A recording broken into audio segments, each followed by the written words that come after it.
Hey there, thanks for watching Christiana on the Well-Behaved Wallet, and I'm on my way to church. It's Sunday, it's about 10:04, and church starts at 10 o'clock, and I've got a 20-minute drive ahead of me, so I'm gonna be a little late. But I'm going anyway because it's important, and I'm gonna do it. It took me 35 minutes to get ready, and I started getting ready 30 minutes before I had to be out the door. So that was my fatal mistake. I woke up 30 minutes before I had to be out the door. And I figured I was going to be late anyway, so let me try to get some things done. In the meantime, I don't know why I thought that. Well, because I wanted to make the most of the light. Hello. The daylight, which is so rare in these colder months. So I took some pictures for eBay, and that made me a little bit further late. So I'm going to be about 15 minutes late for church, which is a shame, but better to be late than be absent is my motto. Better to be early than, anyway. Better just be there is my motto. So that's the current situation right now. What else is going on? So I have this weekend has been kind of interesting. So three things.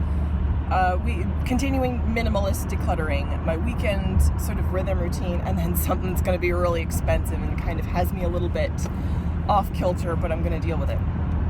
So ongoing minimal decluttering. So I've been buying minimally for my wardrobe. I'm working in my bedroom because I figure the house is a massive undertaking. Let me start with my space. Let me start with things that I am only I am responsible for, and let me get that right before I move on to the house.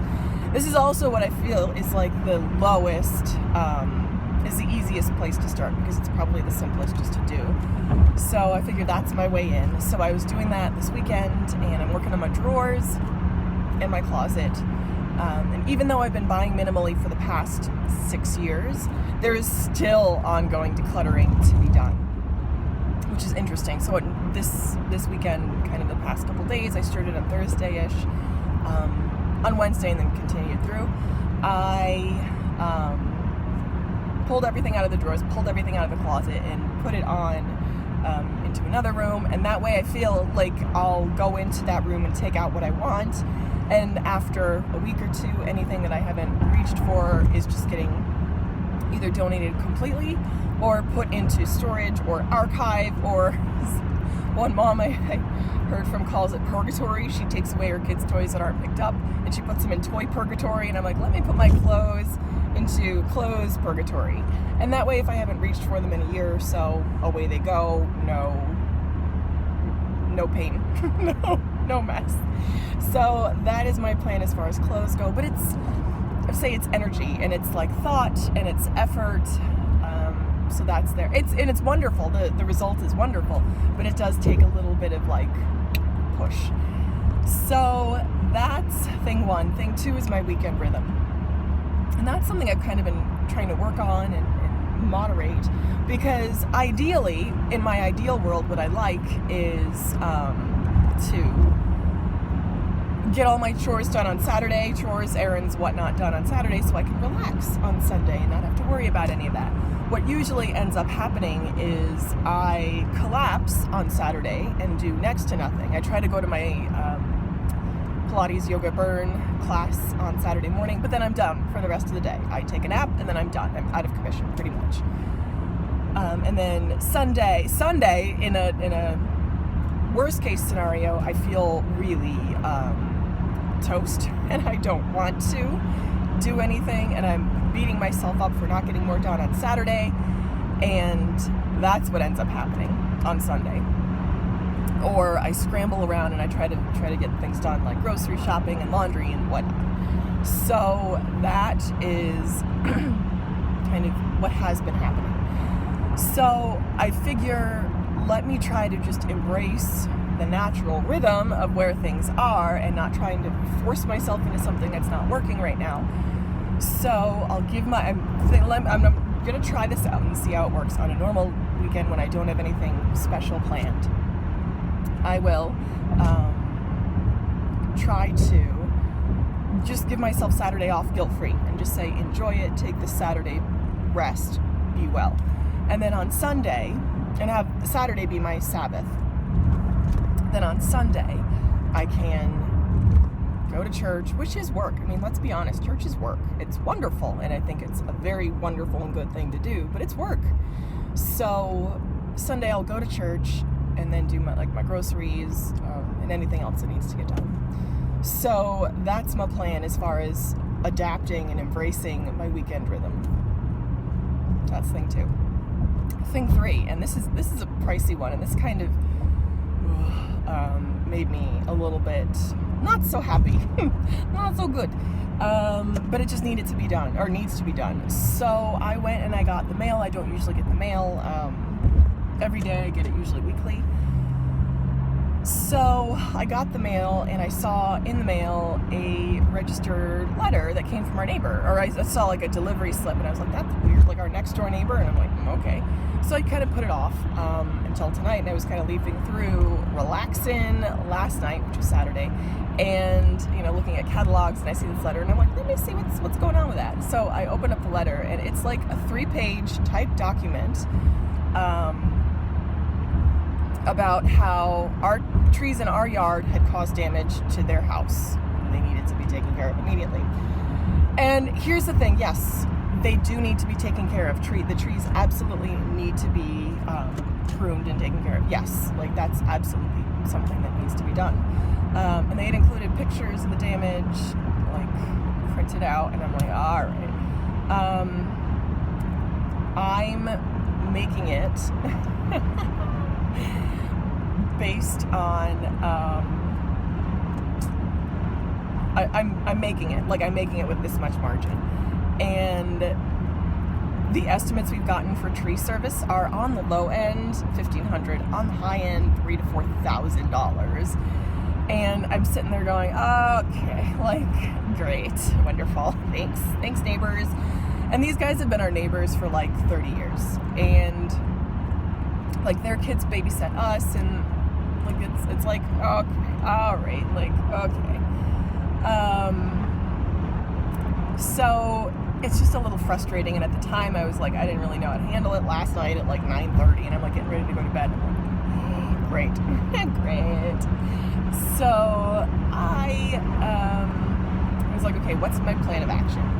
And I immediately started typing up a response, and what I'm gonna say is, hey, Christiana here, hope you guys are doing well. Like, we absolutely understand that the trees need maintenance. I'm holding down the fort by myself. My mom is out of the country. She lost her job in February, and I'm holding it down. Like, basically, like, I'm doing my best. This is a situation. I'm managing household expenses, utilities, the mortgage, and all upkeep by myself. So, and letting them know, hey, these are the estimates we've gotten for tree service. It's prohibitive at the moment. We understand it needs to be done before the next big storm. Like, I get it. Please, our goal is to be nothing but good neighbors. And at the moment, it's not that we don't want to do it. It's that right now, financially, like, it just doesn't, it's a little frustrating. So my plan is on Monday, I'm going to send that back to them, registered, certified mail, just be like, hey guys, I was going to like walk it over to them, but then I'm like, I'm going to do this right. And then I guess that's the next big expense that needs to be handled. Forget cars, forget like car maintenance and upkeep, like, I don't know, it's just really frustrating. It's like just when you feel like you're gonna get there, like, crap. But this is just life. So that's my plan. I'm gonna get 3 estimates again, because I'm sure it's gone up, because the last estimate we got was like 2 years ago. So I know it's gonna go up, and I'll just take the lowest. I've gotten pictures, or I've gotten names of tree care companies that I've seen in the area, and I'll work it out. It's to be done. So that's that. It's gonna be expensive. Not exciting. Oh well. I I went for a quick trip to an Aldi that opened by me. The store is new and gorgeous, and I'm also going to show you what I bought while I am still in the car. My receipt. I spent $33, and this was kind of like a stocking up after having a pretty lean month last month. So this is what I bought. I got 4 gallons of water that are in the back. I love the taste of Aldi spring water. That's 85 cents. I got some, these were my splurges. So I'm trying to eat healthy. Deli style pickles. These were $3.79. That's a splurge that's a huge splurge. But that's like my healthy snack. Instead of having like chips or whatnot, I'm gonna have deli pickles. And these are the really good ones. Fresh deli pickles that are half sour. Look at that. Oh, I love it. It's like a little snow globe. Pickle snow globe. Delicious. I got 2 of these fried rice or lo mein kind of ready meals, which are fabulous for just a quick weekday or whenever easy go-to meal, and they were $3.99 each. What else? I got some tilapia that I'm gonna make for lunch today. I got the tilapia was super cheap. I think it was like the measurement that I got was $3.82. The poundage that I got was $3.82, and I didn't know how Aldi would be for fresh fish, but their prices are really good, and I like the way they're packaged, so let's do it. These are mushrooms for 49 cents. I got 2 of those. What else did I get? I got this protein pint ice cream, and that was, so it's like the Aldi brand of Halo Top, and it was also cheap at, I will find it for you, $2.99 as opposed to like $4.99 Halo Top can usually be. And what else did I get here? I got 2 of these garden salad mixes because this is the lettuce that I like, and I mix it with this baby spinach and arugula, which is the lettuce that has the most nutritional value. Not my favorite, but I mix them all together. And I also got some Splenda sweetener, sucralose sweetener, because I am a reformed sweet tooth. I have a reformed sweet tooth. So that is my Aldi haul for $33.49. Some luxury items and some not so luxury, but overall healthy. So that's what I bought. And again, this is my sort of healthy grocery routine, knowing exactly what I'm going for and trying not to deviate and be sort of distracted by all the new items in the store. It really helps to know where I'm focusing. Protein, veg, done. And then as long as I have that in my sights, anything else that kind of sneaks through, the things that sneak through are less, as long as I have my my goal in mind. So that was my grocery haul. It's Monday night, and I just had to give a quick update on the tree situation. Yes, it's going to be expensive, and yes, it's annoying, but I just came back from speaking with our neighbors in person, and I feel a lot better after doing that. Like, it was terrifying going over there to speak with them because their letters seemed like they were really mad, but it's going to be okay. Like, I need to do it. It's something that needs to be done, but it's going to be okay. So that's another lesson to just address the problem head on. So thank you so much for watching. Bye.